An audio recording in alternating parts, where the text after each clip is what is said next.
আসসালামু আলাইকুম। আজকে আমি ম্যাগি নুডলস রান্না করব, সেটা আপনাদের সাথে শেয়ার করব। তো আমি চুলায় প্যান বসিয়ে পানি দিয়ে কিছুক্ষণ ঢাকনা দিয়ে ঢেকে দিলাম। আর এই 2 প্যাকেট নুডলস আমি রান্না করব। আর পানিটা যখন হালকা গরম হয়ে আছে তখন আমি নুডলসটা সিদ্ধ করার জন্য দিয়ে দেব।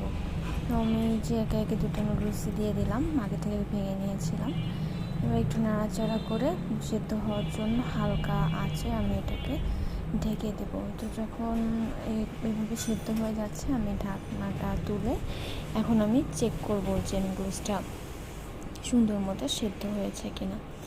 তো আমার নুডলসটা সেদ্ধ হয়ে গিয়েছে। এখন আমি এটা থেকে পানি ঝরিয়ে নেব। একটা পরিষ্কার ডালার ভেতর আমি ঢেলে দিয়ে ঠান্ডা পানি দিয়ে নুডলসটা ভালো করে ধুয়ে নেব। এদিকে নুডলসটা ধুয়ে আমি পানি ঝরাতে দেব, দিয়ে ওই সাইডে নুডলসের মশলাটা রেডি করব।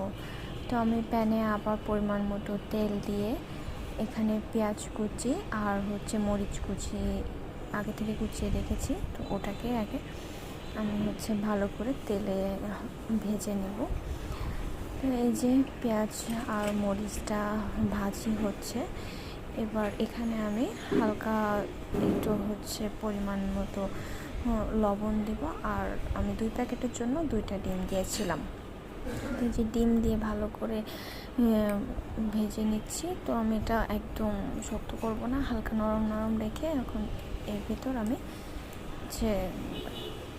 নুডলসটা দিয়ে দিলাম। বা নুডলসের মশলাটা দিয়ে ভালো করে নেড়ে চেড়ে যেমন নুডলসটা রেডি অলমোস্ট। এটা এভাবে রান্না তো অনেকেই হয়তো করেন, অনেকে আছে স্যুপ করেন। জানাবেন কে কীভাবে রান্না করেন। এই যে আমার নুডলসটা রেডি। এখন এটা সার্ভ করার পালা। আমি একটা পিরিচে উঠিয়ে নিচ্ছি ভাইয়ার জন্য। সবাই ভালো থাকবেন। আজকের মতো আল্লাহ হাফেজ।